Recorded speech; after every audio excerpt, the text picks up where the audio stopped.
Saudara, sebelum ditemukan tewas, kegiatan diplomat Kementerian Luar Negeri Arya Daru Pangayunan terekam kamera pemantau atau CCTV.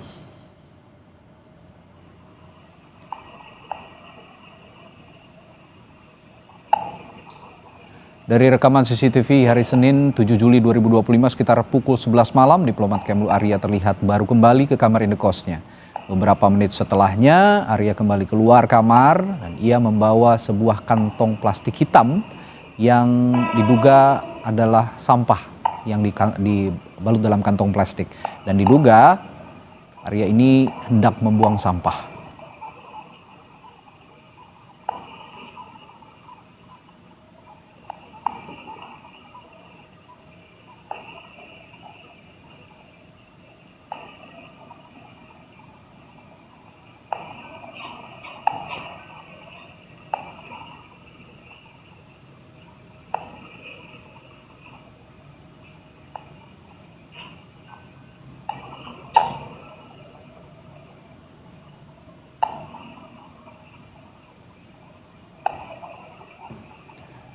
Nah, tidak lama kemudian, almarhum kembali lagi ke kamarnya.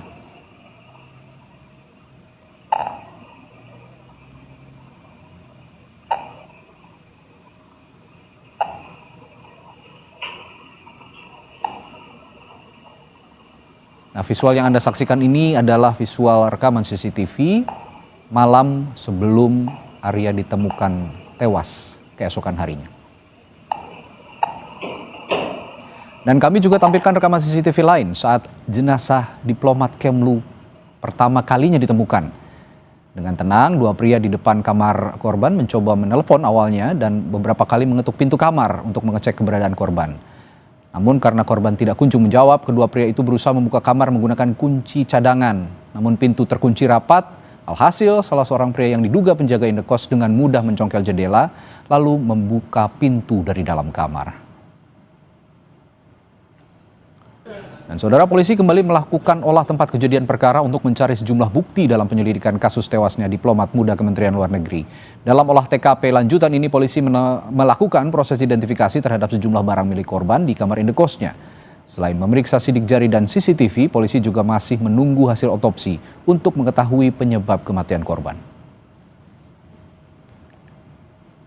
Kita akan lihat hasil otopsi, ya. Kemudian kita akan lihat juga medical record beliau korban, ya kan.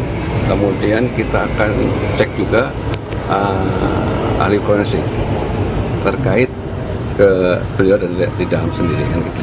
Akan satukan, akan kita padukan dengan hasil otopsi. Apakah obat-obat ini minum atau gimana, kan gitu kan. Siapanya udah ketahuan belum Pak itu? Belum, masih kan barusan masih diproses. Oke Pak, untuk Saudara, penyebab kematian diplomat muda Kemlu di kamar indekosnya masih dalam penyelidikan polisi. Lantas apakah ada keterlibatan pihak lain dalam peristiwa ini? Kita bahas bersama Meta Bagus, kakak ipar dari diplomat Kemlu Arya Daru Pangayunan, dan juga sudah bergabung kriminolog dari Universitas Indonesia Hanifah Hasna. Selamat malam Mbak Meta dan Mas Meta dan Mbak Hanifah. selamat malam Mas Selamat Adi. malam Pak Adi, selamat salam kenal. Baik, Mas Meta, saya tanya dari cerita-cerita almarhum kepada istri yang juga saudara dari Mas Meta juga ya. Ini meskipun pintu terkunci dari dalam, ada nggak tanda-tanda kekerasan fisik ataukah pada saat keluarga menerima kabar, apakah masih mungkin ada keterlibatan pihak ketiga dalam peristiwa tewasnya almarhum ini?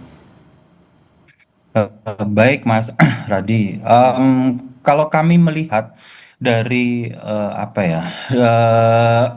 dari sejauh kami mengenal korban, kami itu tidak ada pikiran negatif mengenai apapun ya. Oke. Sorry, dengan almarhum, kami tidak ada pikiran negatif mengenai apapun.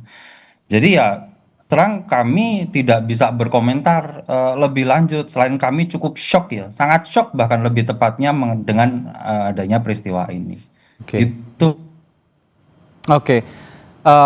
Ada juga kah komunikasi ataupun informasi yang disampaikan kepada pihak keluarga, indikator forensik yang memang menurut pihak berwajib atau polisi perlu diperiksa untuk menyingkirkan hipotesis bahwa ini adalah peristiwa, mohon maaf, pembunuhan begitu misalnya? Sampai sejauh ini kami menghormati proses hukum yang sedang berjalan, Mas Radi. Perihal itu mungkin kan sudah ada pihak berwenang yang lebih bisa menjelaskan dengan baik. Begitu, Mas. Oke. Nah, ini kalau saya dengar juga ceritanya bahwa almarhum ini memiliki riwayat kesehatan tertentu begitu ya, seperti gangguan asam lambung, kolesterol. Tapi di luar itu apakah ada masalah psikologis yang menyangkut almarhum pada saat sebelum ditemukan meninggal dunia? Tidak ada sama sekali. Tidak ada sama sekali. Saya kenal dengan almarhum itu sudah dari SD, Mas. Sepanjang saya kenal dengan almarhum dari SD, saya belum pernah sekalipun ketemu almarhum marah, Mas. Pembawaannya ceria, supel, mudah sekali bergaul dengan orang, menyenangkan, Pak. Kurang lebih begitu, Mas. Artinya dengan profil almarhum seperti itu dan kejadian ini, keluarga mohon maaf juga menerima dengan apa yang saat ini sudah sementara ini disimpulkan oleh pihak berwajib, ataukah ada kecurigaan lain? Kembali lagi kami menghormati proses hukum. Hanya menunggu yang dulu ya. Jalan. Oke, menunggu dulu. Oke, kalau gitu saya ke Mbak Hanifah. Mbak Hanifah, kalau melihat ya profil korban atau profil almarhum yang sudah dipaparkan tadi oleh Mas Meta, Anda punya analisis sementara bahwa peristiwa ini arahnya kemana kira-kira? Kalau saya melihat dari temuan bahwa pintu itu terkunci dan tidak ada tanda-tanda kekerasan fisik, apakah mungkin ada keterlibatan pihak ketiga gitu ya? Sebetulnya sangat mungkin, karena dalam kriminologi modern ketiadaan luka fisik dan ruangan yang terkunci dari dalam itu tidak otomatis menyingkirkan keterlibatan pihak ketiga. Banyak sekali pelaku kejahatan itu yang canggih banget menggunakan metode-metode yang meninggalkan kekerasan terbuka ya. Sehingga layaklah kita itu menganggap bahwa ini ada kemungkinan rekayasa gitu ya. Karena mereka biasanya menggunakan teknik pengalihan, racun atau obat penenang atau bahkan staging. Staging itu adalah rekayasa ketika terjadi pembunuhan gitu ya. Jadi bisa jadi ini staging bunuh diri pasca pembunuhan gitu. Jadi korban maaf mungkin sudah dilakukan kekerasan sampai kehilangan nyawa, baru dibuat skenario seolah-olah dia mengalami bunuh diri gitu ya. Nah, kamar terkunci ini bisa juga dibuat sedemikian dengan trik tertentu gitu ya, termasuk alat-alat yang menarik kunci dari luar setelah ditutup. Artinya meski terlihat seperti bunuh diri atau kematian alami, jadi tidak menutup kemungkinan terhadap kemungkinan rekayasa tadi itu. Oke, ini kan almarhum ini ditemukan meninggal dunia, sebenarnya kondisinya dalam tanda kutip tidak wajar begitu ya, karena apa namanya, ada lakban yang menutupi wajah begitu kalau ceritanya dari pihak berwajib. Nah, ini saya juga ingin melihat hipotesis Anda, apa analisis Anda yang terjadi yang dialami oleh almarhum ini, apakah normal atau tidak? Saya akan tanyakan itu nanti setelah jeda di Sapa Indonesia Malam. Tetaplah bersama kami.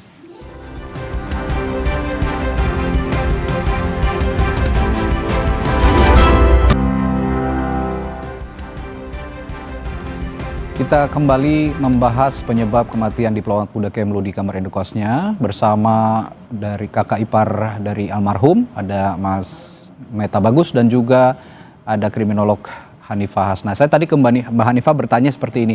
Mbak Hanifah, kan kalau dipaparkan oleh pihak kepolisian begitu, dari polisi mengatakan bahwa pada saat ditemukan almarhum ini meninggal dalam keadaan tidak wajar lah, boleh dikatakan begitu ya, dengan kepala tertutup lakban begitu ya, bagian kepala tertutup lakban. Nah, dengan kondisi seperti ini, apakah Anda punya analisis bahwa korban ini meninggal dengan tidak wajar atau bagaimana? Atau ada analisis lain? Oke, kalau meninggal tidak wajar itu pasti ya, karena orang meninggal itu kan ada 4 sebab. Yang pertama karena sudah waktunya, yaitu karena sudah tua. Yang kedua karena dibunuh. Yang ketiga bunuh diri. Yang keempat karena sakit gitu ya. Nah, ini kalau kondisinya seperti itu berarti kan layak kita sampaikan bahwa ini adalah kejadian yang tidak lazim. Nah, selanjutnya ketika disampaikan bahwa ini adalah bunuh diri, sepertinya sangat tidak mungkin. Karena kita melihat dalam kondisi tertutup seperti itu, terus ditemukan dalam kondisi yang sangat rapi, ini mengindikasikan ada seseorang atau pihak ketiga yang membuat korban ini menjadi serapih itu, gitu ya. Kan kalau dia melakukan pembalutan sendiri, berarti ada kondisi ketika korban itu mengalami sesak nafas sehingga ada gerakan-gerakan yang asimetris. Tapi ketika ditemukan ini kan dalam kondisi yang sangat rapih gitu ya, dalam kondisi terselimuti dengan bagus gitu ya. Berarti kan ada kemungkinan ini ada pihak ketiga yang melakukan kejahatan ini. Oke, saya kembali ke Mas Meta. Mas Meta, almarhum pernah cerita nggak bahwa dia ini kan aktif begitu ya, menangani isu-isu perlindungan WNI, dan konon almarhum ini juga pernah menjadi saksi dalam kasus TPPO begitu. Pernah cerita nggak soal itu, ada masalah dalam dalam pekerjaannya melakukan tugas perlindungan WNI begitu? Selama saya kenal dengan almarhum itu, almarhum tidak menceritakan mengenai pekerjaannya, Mas. Dia yang dia ceritakan itu bagaimana excitement dia ketika dia sedang bertugas, fotografi, snorkeling, jalan-jalan dan lain sebagainya. Always happy things yang dia ceritakan, always. Most of the time lah, kira-kira begitu. Kalaupun tuh capek, hanya capek penerbangan jauh, ya capek-capek receh lah, Mas, gitu. Tapi soal khusus soal yang saya tanyakan tadi, soal dia menangani perlindungan WNI, nggak pernah cerita ya, hanya excitementnya dia aja pada saat menjalankan tugas di Kementerian Luar Negeri gitu ya? Ya, betul. Oke, nah kalau gitu Mbak Hanifah, mengingat korban ini adalah diplomat yang cukup vokal gitu ya dalam isu perlindungan WNI dan TPPO, human trafficking begitu ya. Apakah ada potensi motif terkait pekerjaannya ini nggak, Mbak Hanifah? Sebetulnya sih ada hal yang harus kita pertimbangkan ya. Yang pertama adalah posisi sosial korban, di mana kemungkinan almarhum ini memiliki akses ke informasi penting atau sensitif, gitu ya, terkait dengan pekerjaannya. Yang kedua, potensi tekanan struktural, baik dari dalam institusi maupun dari aktor eksternal yang kita nggak tahu ini siapa, gitu.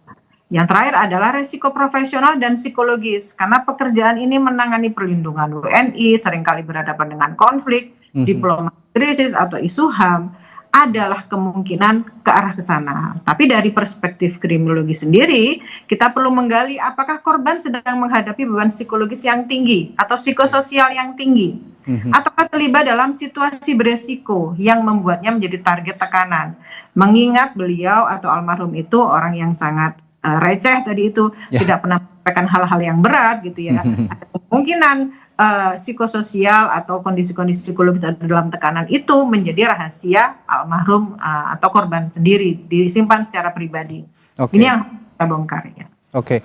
Mas Meta, terakhir, saat-saat sebelum almarhum meninggal, adakah komunikasi bahwa ada kunjungan atau kontak terakhir yang diketahui oleh keluarga sebelum almarhum ini tidak bisa dihubungi pada subuh 8 Juli oleh sang istri?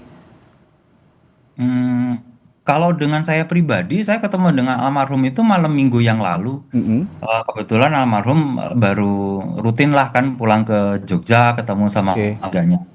Nah, dia cerita bahwa harusnya incoming malam minggu ini mau ke Borobudur, ketemu sama main sama anak-anaknya dan lain sebagainya gitu. Setelah ketemu dengan almarhum di minggu lalu, dia itu hanya cerita mengenai persiapan dia penugasan, itu aja. Sama beberapa cerita mengenai foto, mobil, ya seperti tadi saya bilang lah, receh-receh menyenangkan gitu. Gitu. Cerita mengenai penugasan masih di dalam negeri atau ke luar negeri? Yang penugasan ini dia ke Finland kan, Mas? Penugasan ke luar negeri. Ini itu yang diceritakan terakhir kali. Baik, terakhir saya juga ke Mbak Hanifah, kalau melihat kondisi seperti ini dengan polisi juga yang masih sepertinya agak bingung, dan bukti CCTV juga mengatakan sejauh ini itu tidak ada orang lain atau tidak ada orang asing yang memasuki kamar indekos almarhum ini. Ini kira-kira bisa cepat terungkap nggak kira-kira penyebab kematian almarhum ini apa begitu? Kira-kira bisa cepat terungkap nggak kalau melihat kondisi saat ini, Mbak Hanifah? Baik, kalau menurut saya sih polisi kita adalah polisi yang sudah sangat berpengalaman ya. walaupun dengan modal sidik jari dan dengan CCTV yang ada mungkin bisa terungkap, apalagi melibatkan psikolog forensik atau dokter forensik yang bisa melihat sebetulnya ketika menemukan korban itu apakah ada zat-zat tertentu atau obat-obatan yang mungkin terhirup sehingga membuat kondisi korban itu menjadi lemah gitu ya. Nah ini kan bisa dilihat oleh dokter forensik atau psikolog forensik. Lalu ketika kita punya modal sekarang sidik jari, katanya sidik jarinya itu ada di dalam lakban. Kita kan perlu melihat sidik jarinya itu apakah di luar atau di dalam juga gitu ya. Karena kalau ini dililit sendiri berarti dari awal lakban itu dililitkan semuanya ada sidik jari. Menghadap kemanakah sidik jari itu gitu ya. Lalu apakah ada sidik jari ganda di tempat yang lain? Karena pastinya semuanya juga terkontaminasi atau ada tertutup dengan sidik jari berbeda gitu ya. Lalu apakah si korban ini menyentuh lakban dalam situasi yang normal tadi itu? Apakah seperti disejajarkan sehingga membuat seolah-olah ini memang dipersiapkan. Tapi yang jelas kalau ini ada orang ketiga, yaitu ini ada rekayasa, berarti ini bukan pembunuhan yang sederhana. Ini sudah dipersiapkan dengan cara yang sebaik-baiknya sehingga menimbulkan tanda tanya yang besar masyarakat. Baik, semoga ada cepat titik terang ya apa atau teka-teki dari kematian almarhum ini. Dan sekali lagi saya atas nama Kompas TV mengucapkan turut berduka cita yang sedalam-dalamnya untuk keluarga Mas Meta, sampaikan juga untuk keluarga kami mengucapkan duka cita yang mendalam atas meninggalnya almarhum. Terima kasih Mas Meta dan juga Mbak Hanifah sudah berbagi pandangan dan berbagi ceritanya di Sapa Indonesia Malam. Sampai jumpa lagi, selamat malam. Selamat malam Mas. Terima kasih Mas.